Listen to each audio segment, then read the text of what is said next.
Amy Collins with RE/MAX Results. In today's ridiculously competitive real estate market, many buyers are foregoing and waiving their inspections when they're submitting offers. Now, while I'm simply not an advocate for this, nor do I advise my clients to do this, as a buyer, you have the right to decide to do that.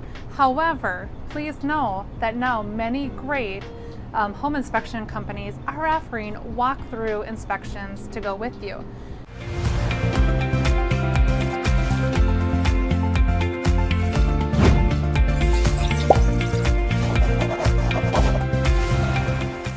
Now, let's take a look at what a walk-through inspection looks like. We'll talk about the ins and the outs and the pros and the cons, but do know that it's an option for you so you can make sure that you're putting your best foot forward when you're writing offers. So let's go through some of the details that you should expect during a walk-through inspection. Number one of the most important things to remember is that your showing is typically 30 minutes long. So while a normal home inspection might be an hour and a half to 2 hours long, remember this is only 30 minutes long. And you don't have approval from the sellers to actually be doing an inspection. So we're only looking at surface level things here, everybody, okay? One of the most important things that you might want to remember is that you are not going to be getting a report following this walkthrough inspection. You and your realtor are expected to be taking notes, making sure that you're noting everything that the inspector is pointing out.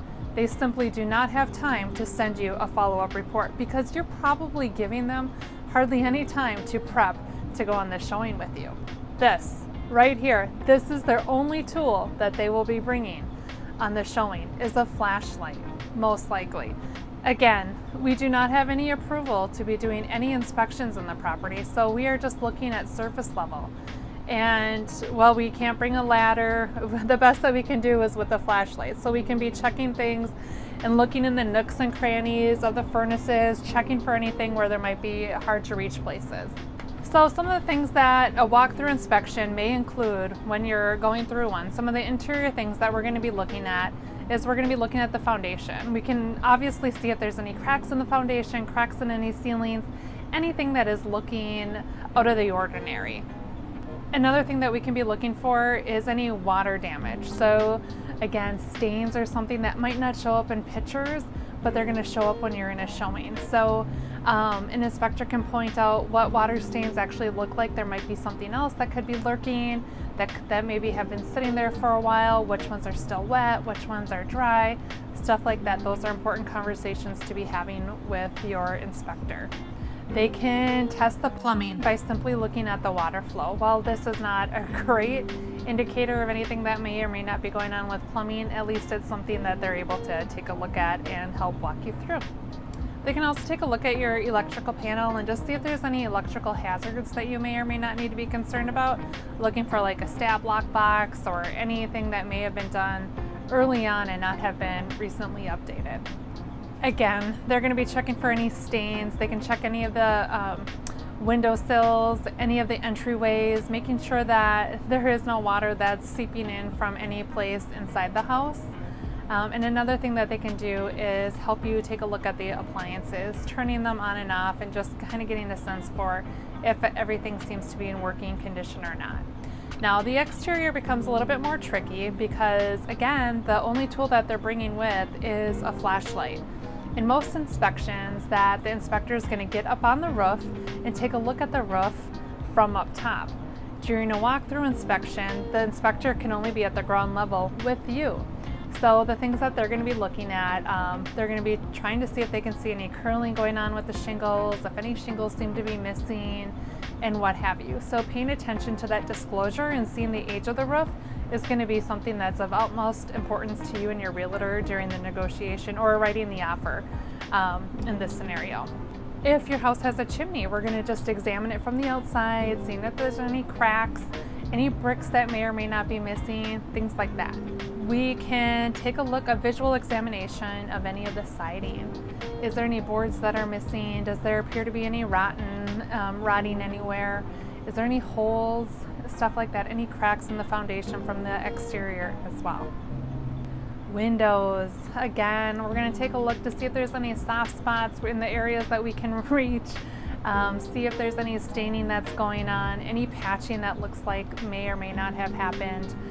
in certain areas. So again, just trying to pay attention to those windows and seeing how old they may or may not be and if any leaking has been happening, because windows are one of those high ticket price items that come along with buying a home. Decks. We are going to be checking for any sagging or any rotten wood that may or may not be there.